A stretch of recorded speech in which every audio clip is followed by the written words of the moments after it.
Sunny Leone का असल नाम करणजीत कौर है और इसका तल्लक सिख घराने से है। पोर्न इंडस्ट्री में आने से पहले ये अडल्ट मैगजीन के लिए काम करती थी। ये भी तकरीबन पोर्न फिल्मों की तरह के ही फाश मवाद पर मुश्तमिल मैगजीन होते हैं। आपको ये जानकर हैरानी होगी कि जब सनी लियोनी ने अपने पहले अडल्ट मैगजीन में काम किया तो इसके वालिद ने सिख कम्युनिटी से ताल्लुक रखने के बावजूद इसको मना नहीं किया, बल्कि इसे इस इंडस्ट्री में कामयाब होने की ताकीद की। वीडियो को शुरू करने से पहले वीडियो को लाइक, शेयर और चैनल को सब्सक्राइब कर लें ताकि आप हर वक्त बाखबर रह सके। करणजीत की पैदाइश 13 मई 1981 को कनाडा में हुई। जब करणजीत 13 साल की हुई तो इनकी फैमिली कनाडा से कैलिफोर्निया शिफ्ट हो गई। कैलिफोर्निया में वो काफी अकेली रहने लगी क्योंकि यहाँ पर इसका कोई दोस्त नहीं था और यहाँ का लाइफस्टाइल काफी महंगा था। जब करणजीत 18 साल की हुई तो इसकी मुलाकात एक एजेंट से हुई जिसने कहा कि मैं पेंट हाउस मैगजीन और दूसरे मैगजीन के लिए क्लाइंट प्रोवाइड करता हूँ, और इस एजेंट ने करणजीत को मैगजीन में काम करने की ऑफर की। इस वक्त करणजीत के माली हालात काफी कमजोर थे, लिहाजा करणजीत ने इसकी पेशकश फौरन कबूल कर ली। जब करणजीत ऑफिस पहुंची तो इसे पता चला कि ये कोई आम मैगजीन नहीं बल्कि अडल्ट मैगजीन है।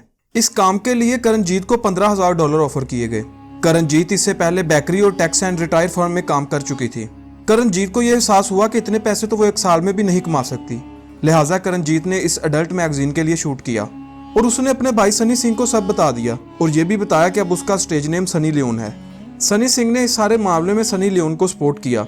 सनी लियोनी ने यह सब कुछ अपने पेरेंट्स से छुपाने के लिए अपने घर के करीब शॉप से ये सारे मैगजीन खुद खरीद लिए, लेकिन इसके बाद इसके किसी फैमिली मेंबर ने इसे टीवी शो में देख लिया, लिहाजा सारा मामला सनी लियोन के पेरेंट्स तक पहुंच गया।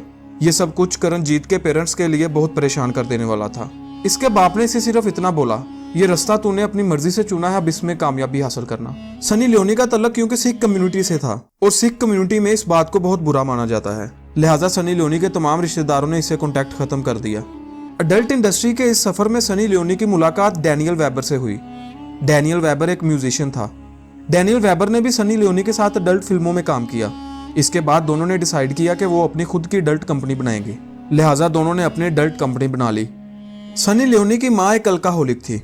जब उनको सनी लियोनी के प्रोफेशन का पता चला तो उनकी शराब पीने की ये आदत मजीद बढ़ गई और 2008 में लिवर इन्फेक्शन की वजह से इनकी मौत हो गई, जबकि 2010 में कैंसर की वजह से सनी लियोनी के वालिद की भी मौत हो गई। इसके बाद सनी लियोनी ने डैनियल वेबर से शादी कर ली। इस वक्त सनी लियोनी के पास कोई काम नहीं था, तभी सनी लियोनी को बिग बॉस शो से ऑफर हुई और $1 लाख एडवांस दिया गया। बिग बॉस के बाद सनी लियोनी जिस्म 2 में नजर आई। जैकपॉट फिल्म के बाद सनी लियोनी का करियर खत्म होने के करीब था कि इसके बाद बेबी डॉल सॉन्ग ने सनी लियोन को नई बुलंदियों तक पहुंचा दिया। इस एक सॉन्ग की वजह से सनी लियोन को अगले 30 साल का काम मिल गया था। सनी लियोन ने 2013 में अडल्ट इंडस्ट्री से ऑफिशियली रिजाइन किया। सनी लियोन 2012, 2013, 14, 15 और 17 में गूगल पे सबसे ज्यादा सर्च होने वाली अदाकारा रह चुकी है।